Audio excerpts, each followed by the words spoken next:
जय जय रघुवीर समर्थ. समर्थ म्हणतात की आपल्या दुःखाचं कारण हे आपण स्वतःच आहे असं समर्थ आपल्याला ते सांगतात.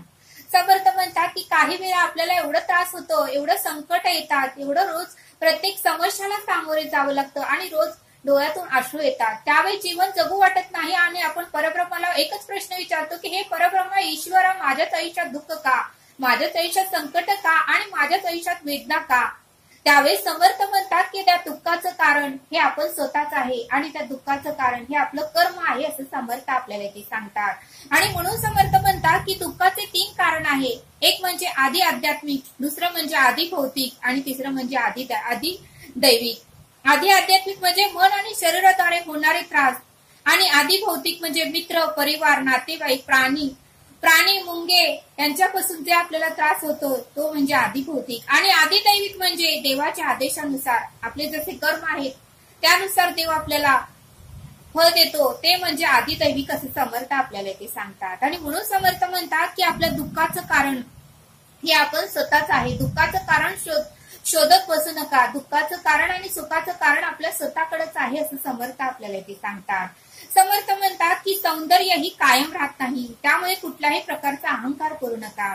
सौंदर्य कायम राहत नाही तर तरुणपण हेही कायम राहत नाही. आपलं कुठलं मोठं पद असेल तर तेही कायम राहत नाही, तर मैत्री ही कायम राहत नाही.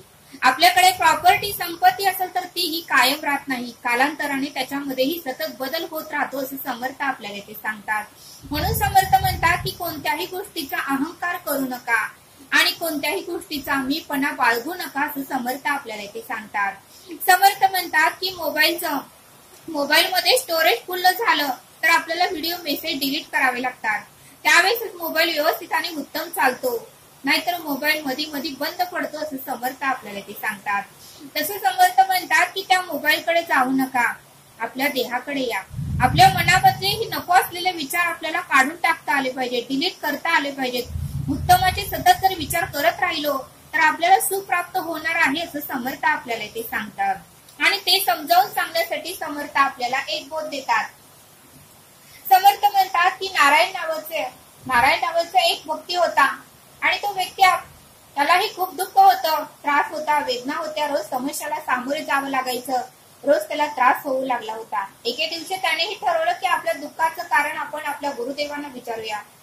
त्यावेळेस तो नारायण गुरुदेवांकडे आला आणि गुरुदेवांना म्हणाला की हे गुरुदेव, माझ्या आयुष्यात रोज संकट आहेत, माझ्या आयुष्यात रोज समस्या आहेत, माझ्या आयुष्यात रोज काही ना काहीतरी प्रॉब्लेम्स आहेत आणि कधीही असा दिवस गेला नाही की सुखाचा दिवस हा गेलाच नाही. त्यावेळेस गुरुदेवांनी सांगितलं त्याचं कारण काय आहे. त्यावेळेस तो नारायण म्हणाला, हे दुःखाचं कारण मी विचारण्यासाठी तुमच्याकडे आलेला आहे आणि तुम्ही मला ह्याचं उत्तमाचं उत्तर द्या. त्यावेळेस गुरुदेवांनी उत्तमाचं उत्तर त्या नारायणाला दिलं. गुरुदेव म्हणाले, अरे नारायणा, सुखाचं कारण हे आपण स्वतःच आहे आणि आपल्या दुःखाचं कारणही आपण स्वतःच आहे असं नारायणाला गुरुदेवांनी समजावून सांगितलं.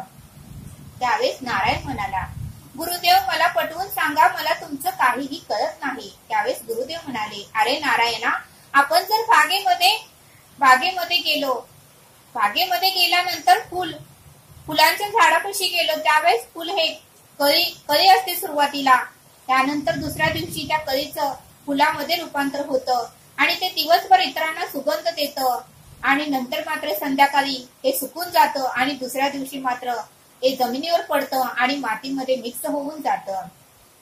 गुरुदेव म्हणाले, त्या फुलांसारखंच आपलं आयुष्य आहे. आपण तर नेहमी दुःखाचाच विचार करत राहिलो, आपण तर नेहमी आपल्याला त्रास होतो या गोष्टीचाच विचार करत राहिलो तर आपण आयुष्यभर हे दुःखीच राहणार आहे. आपण जर एखाद्या वेळेस आपल्यालाही आनंद मिळतो, आपल्यालाही सुखाचे क्षण मिळतात, त्या गोष्टीचा जर आपण सतत विचार करत राहिलो तर आपण सुखीच होणार आहे असं गुरुदेवांनी सांगितलं. तसं गुरुदेव म्हणाले की आपलंही आयुष्य त्या फुलासारखंच आहे. आपणही फुलांसारखंच जगलो पाहिजे. जसं फुलांना जर अगोदर कळालं असतं की तुझा अंत हा असा होणार आहे तर ते फुल कधीही उमललं नसतं.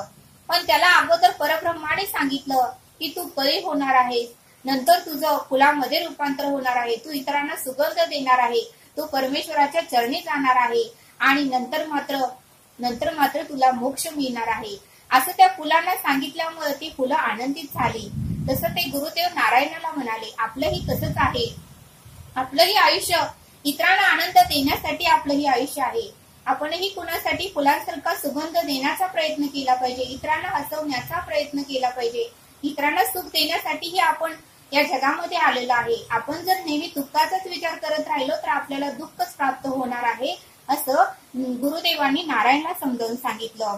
आणि मग मात्र नारायणाला गुरुदेवांचं पटलं आणि मग मात्र नारायणाने गुरुदेवांचे चरण पकडले आणि गुरुदेवांचे आभार मानले की हे गुरुदेव, खरंच तुम्ही श्रेष्ठ आहात, खरंच तुम्ही धन्य आहात. तुम्ही माझ्या प्रश्नाचं उत्तर उत्तमाचं दिलेलं आहे. आणि मग मात्र गुरुदेव म्हणाले की आपल्यामध्ये आपण इतरांना किती सुख देऊ शकतोय हेही आपण बघितलं पाहिजे. आपल्यामधली सुंदर गोष्ट आपण बघितली पाहिजे. आपल्यामधली शांती आपण बघितली पाहिजे. आपल्यामधले जे काही चांगले गुण आहेत ते आपण बघितले पाहिजे आणि इतरांनाही ते उत्तमाचे गुण देण्याचा प्रयत्न केला पाहिजे. इतरांनाही आनंद, सुख, शांती, समाधान देण्याचा प्रयत्न केला पाहिजे आणि इतरांचाही आशीर्वाद आपण घेतला पाहिजे. जसं त्या फुलांचं आयुष्य एक दिवसाचं असतं, पण फुलं हे आनंदातच उमलतात आणि शेवटी ही आनंदातच कोमेजून जातात, असं समर्थ आपल्याला ते सांगतात. तसं आपलंही आयुष्य आहे. आपणही एक दिवस जन्माला आलेला आहे. फुलांसारखा आपलाही अंत होणार आहे. जो मधला काळ आहे तो आपल्याला आनंदात घालवता आलं पाहिजे आणि उत्तमाचा विचार करून आपलं जीवन जगता आलं पाहिजे, असं समर्थांनी आपल्याला या बोधातून समजावून सांगितलं. म्हणून समर्थ म्हणतात की आपल्या दुःखाचं कारण ही आपण स्वतःच आहे आणि आपल्या सुखाचं कारण ही आपण स्वतःच आहे, असं समर्थांनी आपल्याला इथे सांगितलं. म्हणून समर्थ म्हणतात की नेहमी मला दुःखच येते, मला त्रासच होतोय, याचा विचार करण्यापेक्षा मी इतरांना आनंदित कसं ठेवू शकतो, मला सुख कसं मिळेल, मी आनंदित कसे राहू शकेल, याचा सतत विचार करा, म्हणजे आपल्याला आनंदच मिळेल, असं समर्थांनी आपल्याला इथे सांगितलं. तरी आता आपण येथे थांबू. धन्यवाद. जय सद्गुरू.